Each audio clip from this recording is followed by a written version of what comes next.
Mark, just now that you know that it's Dallas, I want to get your reaction on just the way that they've been playing. Obviously, an extremely high caliber team right now.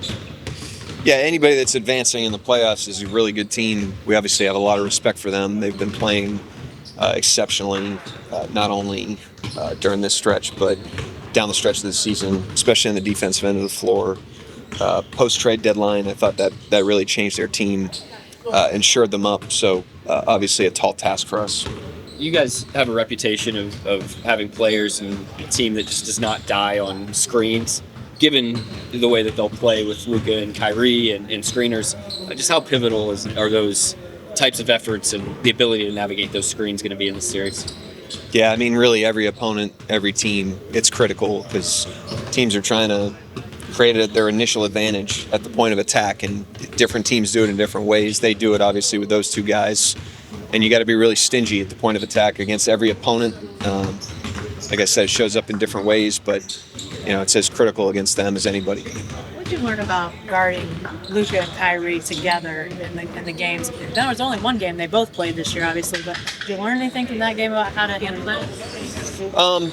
I mean, we have kind of, you can only learn from one game, so you have to go off of film, watching other teams guard them, watching how they attack different coverages, different teams. There's also, other teams in the NBA that have kind of a dual, two-headed monster type thing. That's how Dallas was when they had Brunson.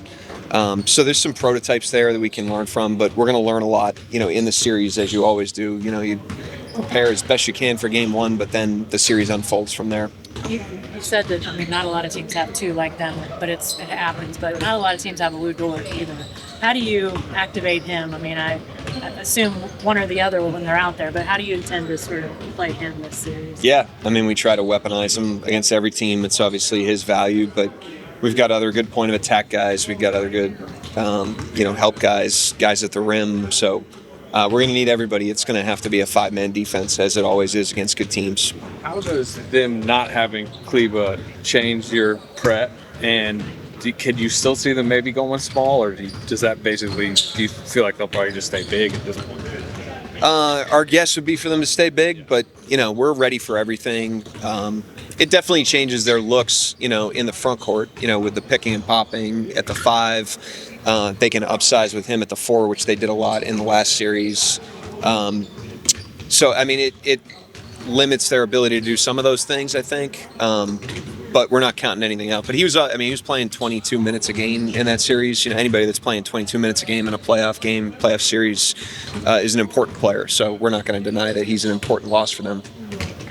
You mentioned that this team changed after the deadline with Daigneault for P.J. Washington. Just in what way did they change the dynamic of this team, especially defensively? Yeah, I think, the defense speaks for itself, especially lately. They held the Clippers to 100 points per game in that series. I thought they did a great job scheming, helping one another, slowing the Clippers' attacks down.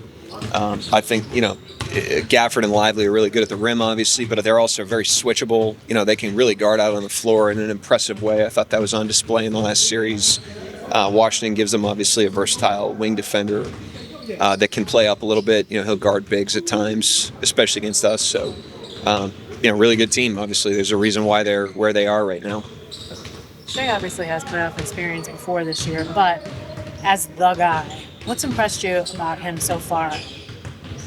I'm always impressed by all these guys, him especially, but nothing, I didn't learn anything new, and I don't say that disrespectfully. It's just he's set such a consistent tone, and he's performed well in so many different circumstances that really nothing surprised me with him or many of the other guys at this point. We saw him go into the bench and sort of twisted knee or ankle or something there. Has this rest been as beneficial for him on that maybe as any of your guys? Everybody. Any of these guys that are playing, long minutes in the play. Some of these guys, Lou last series was playing 40 minutes. The longer minute guys, they're all going to have bumps and bruises, especially this late in the season. So anytime you can get the rest, you take it. And, we're happy we got it. I think we've gotten quality practices in to try to maintain our conditioning, rhythm, sharpness. And now we got to crank it up here and get ready to play another game on Tuesday. I'm sure you probably answered this at the last few practices, but everybody's cleared health-wise heading into the series. Yep, good to go. Mark, I know it's a team concept, but whoever gets placed on Luka during the game, what's the biggest challenge for that individual trying to defend him? You know, first of all, those guys, there's a reason they're as good as they are. You know, they're just very complete offensive players. There's not a lot of holes in their games. You know, so that's him and Irving. That's the first challenge. Him in particular is a player that you have to be very physical with because of how big he is, and he delivers a lot of contact.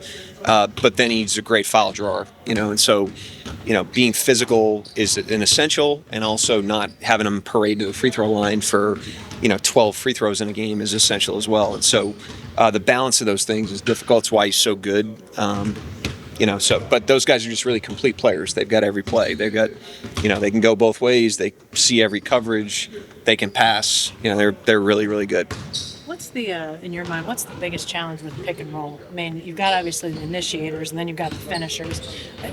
Maybe it has to be both, but what do you feel like is the bigger issue with that? It always starts with the guys with the ball, you know, especially with this team. So, you know, those guys are the biggest problem. You know, they're, like I said, great offensive players that have a lot of solutions. There's not a coverage they haven't seen many times over the course of their careers, so they're well calibrated to anything you can throw at them. So, I mean, that's why it's such a challenging opponent. Playing every other night, could that be a benefit for the younger Thunder? I mean, we have no benefit or disadvantage relative to our opponent. You know, our opponent plays every other night too, so schedule comes out, we'll play the schedule. You know, we'll be ready to go in all the games. Have you overthought it at all this week? No, I don't think so. You know, we haven't given the team anything until today, you know, and that's the most important thing. I mean, it's our job to be over-prepared and to overthink it and to, you know, cross every T. But we don't want to dump that on the players and have them thinking instead of playing. And so it's always a delicate balance. I thought we struck a good balance with them in the New Orleans series. You know, we as a staff have to replicate that, but we also have to be ready for anything so that we have our pivot points. And if they pivot, you know, we're ready for anything they can throw at us. Competitive juice out here, given the long layoff. I know you guys are probably really eager to get some games. Yeah. Nah, we out here working, getting ready for what's coming next. You know, our practice is always a little competitive anyway, so, you know, it's staying in our heads and also knowing what's coming next. So, yeah, we've been doing good. One of the things, as an outsider coming in, Gordon said, this team, the Thunder team, does not die on screens, and that was something that really, you know, stood out to him about the group. Given, you know, how much pick and roll you guys are probably going to see, how much screening action you're going to see, how critical are those efforts by you all at the point of attack this series? It's huge. I mean, they play a lot of ball screens, and you know, the people that's guarding the ball just got to get through, and you know, it's gonna happen where they get hit. You know, but the main thing is just to try to get through, and then, you know, that's just how we play. We play tough defense, and you know, we gonna try to stay on the ball as much as we can. Do you think defense is critical in this series against the Mavericks with Luka and Kyrie? Yeah, I think defense is always critical, no matter who we play, and you know, we big on defense winning games, and we've been doing a great job of that all season. So you know, it don't matter who we going against, but it's going to be critical, of course. You know, we matched up with Luka, I think, one time this year. What are the challenges guarding someone at that height and that ability to create inside and out? A great player, you know, a good ability to create shots, you know, makes a lot of tough shots. You know, the ball's going to be in his hands a lot, so my main thing is to make everything tough. He and Kyrie are different players, but I think, you know, the creation that they both are able to do, the way that they both factor into pick and roll, you sometimes see them as similar, but what are the differences in guarding those two guys? Luka's taller. That would be the biggest one, the biggest difference for me. But, you know, they're their own individual players. You know, they create shots their own way, and they both create out what they're doing. So, you know, the main thing is just to make everything tough for them. Is this the kind of game for you? I mean, we've heard you after off season is talking about just all the work you put in, not only on the court, but off to get ready for this. Is this the type of series you feel like, okay, this is why I did the extra work, took the jiu-jitsu or whatever it is in the off season? I mean, yeah. I mean, it's not just for that, but it's for the whole season in general. You know, I feel like it's just a good mental thing for me to knowing that I'm going to war every night against whoever I'm guarding. But no, it'll be a physical series. I mean, that's how we play. We're a physical team. So yeah. Do you relish? I mean, talk about physicality in playoffs. Some you can almost tell it's like somebody like, oh god, physicality in playoffs. But are you like, yes, physicality in the playoffs? That's basically my approach every game. I mean, it's been like that all season, not just the postseason. But it's just I'm happy to play physical basketball. It's nice.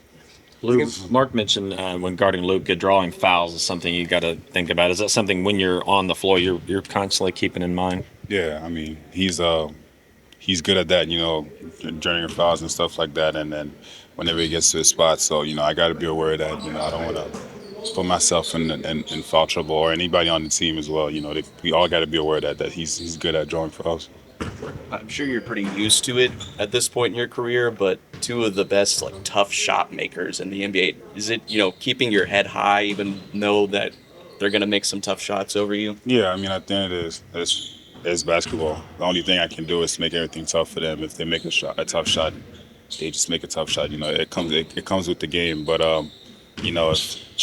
if they make 30 tough shots, we just got to tip our hat off and be like, it's a good one. You know what I mean? You guys are going back to playing an every other day type format in this series. Are you just kind of excited to going back to that rhythm? Yeah, definitely. It's always nice to play some good basketball, especially playing in front of our crowd. It's going to be huge. It's always going to be a fun experience, and we ready for that. Mark said that the coaches didn't start giving you guys stuff on the Mavs till today, really. But for you, has your prep started earlier when it comes to watching them, note taking, all that sort of thing? Yeah, I mean, knowing that we was going to play either one of those two teams, I was prepping on my matchup on both teams. But the fact that the Mavs won, we will have to see them. And I've been going against playing the Mavs a couple of times since I've been in the league, so it's going to be a fun experience. What is prepping for a matchup for you? Like, do you go back and just watch all your possessions this year against their guys? Yeah, well, there's that, but also what they've been doing in some other tough defenders and other teams, and how they get going, what they like, what they don't like, and all that. Is it tough to maybe not get caught up in the offensive battle and stay locked in on defense? Like when they start scoring a bunch of points, really battling that you got to keep going with them offensively, or? Nah, I don't think it's hard. I mean, we base a lot of our stuff on defense. So, if, like I said, if they make tough shots, it's gonna happen. But we got to stick to our game plan and play our game. Luka is considered having some of the highest basketball IQ in the entire league. What's it sort of like going against a guy like that who sort of makes you think an extra mile while defending him? Yeah, it's tough. It won't be easy. He's that type of player for a reason. My main thing is, like I've been saying, is just make everything tough. He's still gonna be Luke at the end of the day. So everything I can do to disturb and not just me, the whole team, we'll make everything tough. We were talking about physicality a second ago, but you have to really be thinking as a defender out there. I mean, you can't obviously have any impact on what people think about the way you play defense, but how much people see you and think, okay, this physical guy. But what would you say about just the mental aspect of it for you that has to go into being a great defender? Just really knowing the game, knowing players' tendencies, seeing the stuff that they like doing the most and what makes them great. Just really knowing who you're going against. I won't guard every player the same way. And I feel like that would be another step to being a good defender. Do you feel like there's a breakdown, will, physicality, and the intelligence part of it? Do you feel like it's a third, or do you have to have something more than the others to be a great defender? I always think it varies. It really depends on the player, really. But everything is. I mean, it's all different. Sometimes it's be over physical. Sometimes it's knowing different stuff. Navigating the screens or whatever. It's always something different. Do you feel like there's one thing that you couldn't do without when it comes to being a great defender? Thing that I couldn't do without. I mean, the physicality is just the biggest one. I'll say. These things you guys are going through for the first time as a team. You had a big layoff before the New Orleans series. You got another one here. What do you think you all did well leading up to game one of that series that you've been trying to do again here this week? I feel like we handled the break well. I feel like we got off our feet, but we still put in a lot of good work to, keep our legs right for the game and, be prepared. Now that you know that it's Dallas, I know you guys have been mostly focused on yourself so far, but what does it look like as you start to kind of wrap your heads around this next opponent? Get into the game plan stuff. It's going to be a different game plan than we had, versus New Orleans. So, just getting everybody familiar with that and making sure we're all on the same page. What about for you personally, as a guy who's from the Dallas area? Have you talked to your family at all about what this series means for you? Not much. I'm coming in with a clear head, clear mindset. Just go in there and win no matter where we're at. So that's what I've been focused on. What's the challenge of defending these guys? I mean, obviously everybody knows how good scorers Luka and Kyrie are, but they use that pick and roll so well. What in your mind is most important on the defensive end? Bringing a lot of energy, being active, with our hands, not letting them be comfortable, bringing physicality into the game without fouling. So I feel like that'll be big for us. What about perimeter defense in particular? I mean, because those two guys that are such great scorers initiate a lot of that pick and roll, how do you sort of balance handling both ends of that? We have, great defenders on this team, so I feel like some of us will be able to not slow them down, but disrupt the game a little bit. Not let them be comfortable with what they've been doing all year. What's unique about Kyrie as a coach? He's been doing this for a long time, so he kind of knows the ins and outs to the game. But I got to treat him like everybody else. He's a main engine. Every team has a main engine, so they're all great players, and he's one of them. How different is it though? He is an engine on the team, but obviously Luka has the ball a ton, where he also does a lot of off stuff. How does that make it more challenging? Being able to close out to him and win that category when he's not on the ball. He can shoot the ball, he can drive, he can finish at the rim. He's just a great player, so he's gonna take a lot of energy, compete at a high level. How has your approach changed over this year in the league when it comes to preparing for defensive matchups like Luka, like Kyrie? It hasn't changed. I mean, I come in every game trying to compete at the highest level I can. So as long as I do that, I feel like I'll be in a good position. Do you think you see things any differently now that you've got a year under your belt in the league, Luka? Yes. I mean, at first I didn't know how difficult or how hard it was to guard some of these guys, but I've guarded everybody this year, so now it's not much of a surprise. It's more like, all right, come out and compete. How do you keep the playoff intensity going when you have such a layoff like this?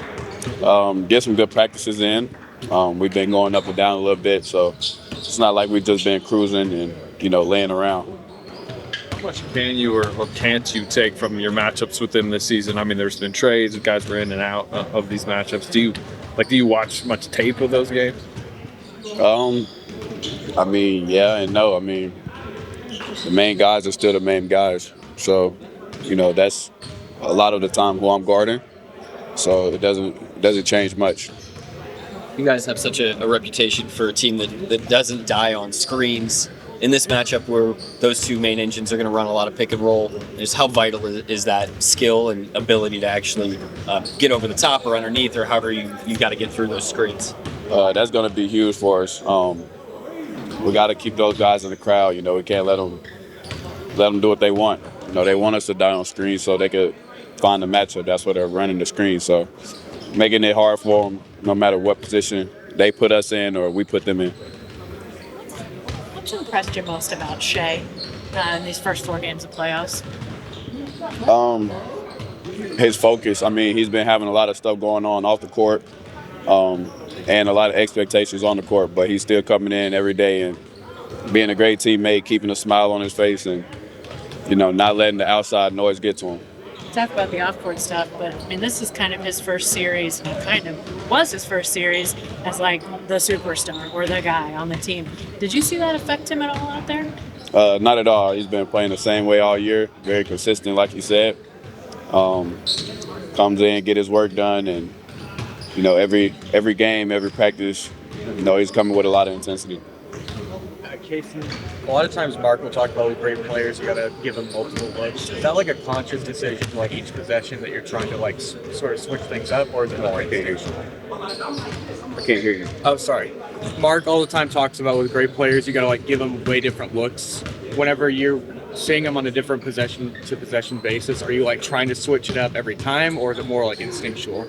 More instincts. If you go over every screen, they kind of, get a feel for that. So mixing in overs and unders, that's part of switching it up for them.